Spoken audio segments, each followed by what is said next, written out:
जो इन कोड को खोल सकता है तब तो ठीक है, आपकी भक्ति बनेगी, आपको मुक्ति मिलेगी। लेकिन अगर इन कोड को वो गुरु खोल ही ना पाए और जो लिखा है वही मंत्र समझ के जपवा दे, तो मेरे भाई जन्म मरण का चक्कर कभी खत्म नहीं होगा। जैसे वाणियों में लिखा है ओम और सोहम, तो ये कोड लगे हैं। क्या है ओम, क्या है सोहम, ये खोल के बताना होता है, ना कि इनको मंत्र बना के जपना होता है। जो गुरु इनको जपने के लिए बोल देता है, असल में वो कोड खोल ही नहीं पाता, और जो सामने लिखा है उसी को सत्य मान के अपने शिष्यों से वो नाम जपवा देता है, खुद का भी जीवन बर्बाद कर लेता है और लाखों शिष्यों को भी नरक की अग्नि में डाल देता है। तो इसीलिए मेरे भाइयों, हर चीज को समझना है, हर चीज को पूरे ध्यान से एकाग्र होके समझना है, तभी बात बनेगी।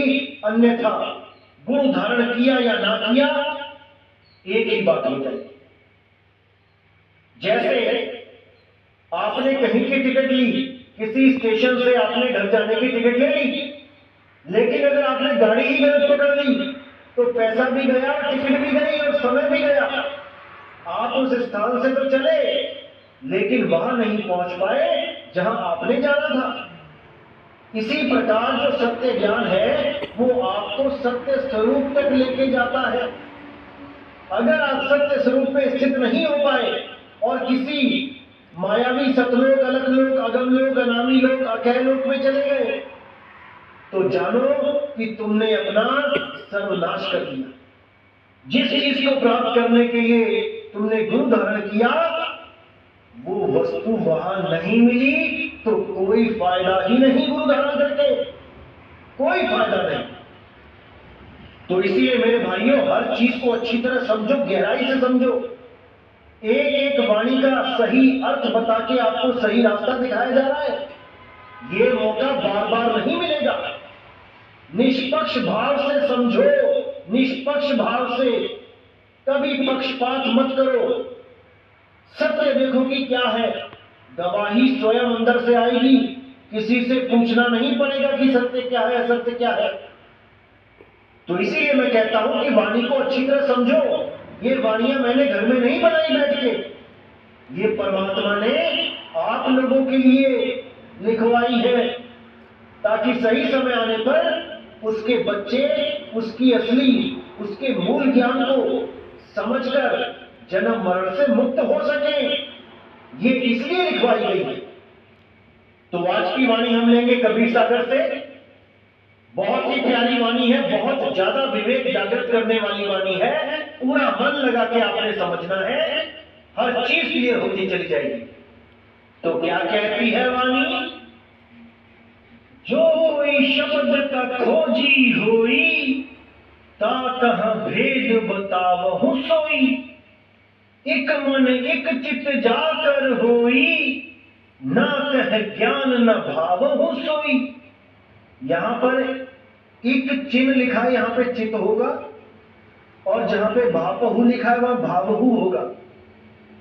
तो यहां पे समझाया गया कि जो कोई शब्द का खोजी होई, जो भी परमात्मा का सच्चा हंस, सच्चा जीव, खोजी जीव, जो शब्द का खोजी है, अगर वो शब्द का खोजी है, तातः भेद बतावहु सोई, उसको वो भेद बता देना है। एक मन एक चित जाकर होई, यानी उस भेद में, उस ज्ञान में एक मन एक चित हो जाएगा अगर, यानी पूर्ण विश्वास हो जाएगा, तब क्या होगा? ना कह ज्ञान न भावहु सोई। यानी जितना भी ये कह ज्ञान है, कह ज्ञान यानी बोलने में जो आता है, जितने भी अक्षर आते हैं, जितने भी शब्द बोलने में आते हैं, ना कह ज्ञान न भावहु सोई, उसको ये कह ज्ञान यानी अक्षर ज्ञान नहीं भाएगा। वो जप तप से न्यारा हो जाएगा। दो प्रकार का ज्ञान होता है, बताया था आपको, एक कह ज्ञान, एक अकह ज्ञान। तो कह ज्ञान यानी अक्षरों का ज्ञान उसको बिल्कुल नहीं भाएगा। तो आगे कहते हैं, द्वितीया मन जाही कर भाई, तासो राखो भेद छिपाई, जो गुरु सो कोई अंतर राखा, धर्म राय मुगदर सोई चाखा।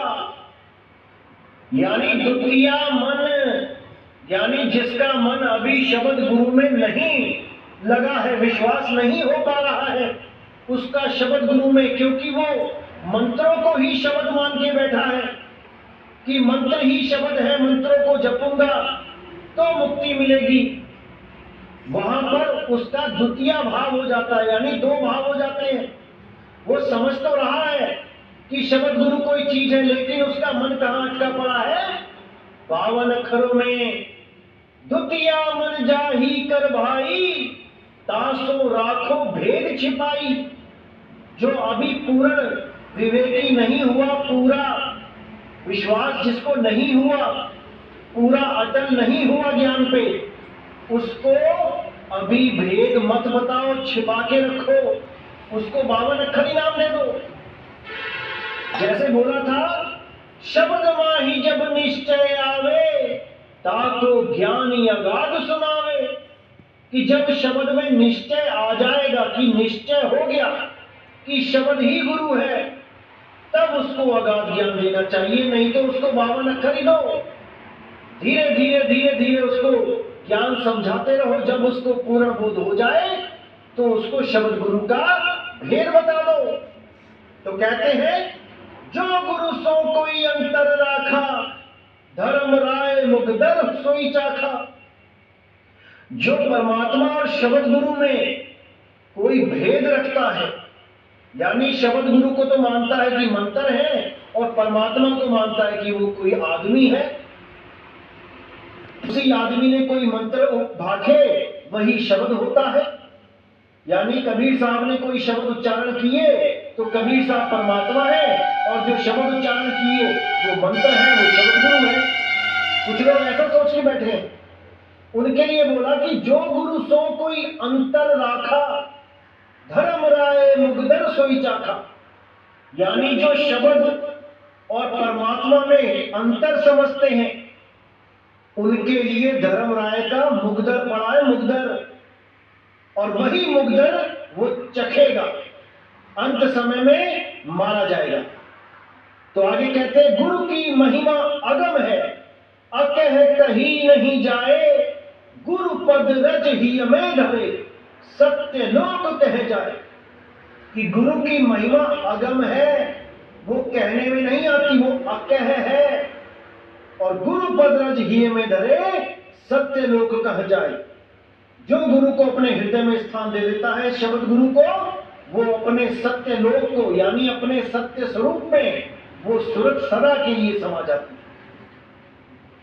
तो आगे कहते हैं, सत्य लोक सतगुरु को वासा, ब्रह्म कीन गुरु माही निवासा। गुरु के चरण रहे लवलाई, ताकि महिमा वर्ण न जाए। यानी जो सतलोक है, वो सतगुरु के वास को ही बोला गया है। जहां पे सतगुरु वास करता है, यानी जहां पे शब्द गुरु है, उसी को सतलोक बोला गया है। उसी में सूरत को समाना है। सूरत समाए शब्द में, वाको ताल न खाए। तो कहते हैं, सत्यलोक सतगुरु को वासा, ब्रह्म कीन गुरु माही निवासा। कि वो परमात्मा, यहाँ ब्रह्म परमात्मा के लिए संकेत किया गया है। ब्रह्म कीन गुरु माही निवासा, कि वो परमात्मा स्वयं गुरु रूप में आपको ज्ञान देता है। इस 3 लोक में आपको नामदान देके यहाँ से सदा सदा के लिए छुड़वा के ले जाता है। गुरु के चरण रहे अवलाई, ताकि महिमा वर्ण न जाए। जो गुरु के चरणों में अपने चित्त को लगा लेता है, उसकी महिमा बोली नहीं जा सकती। उसकी महिमा अनंत हो जाती है। उस गुरु की तो है ही है, और उस शिष्य की भी महिमा अनंत हो जाती है। क्योंकि वही शिष्य उस पीव अवस्था को प्राप्त होके एक दिन स्वयं वो गुरु रूप हो जाता है। वही शब्द हो जाता है, जिसके लिए बोला गया, शब्द हमारा तू शब्द का, सुन मत जा सरक, जो चाहे निज रूप को, शब्द ही ले पर कि शब्द की परख कर ले भाई, अगर तुम्हें शब्द स्वरूप होना है तो, नहीं तो देह स्वरूप ही रहेगा।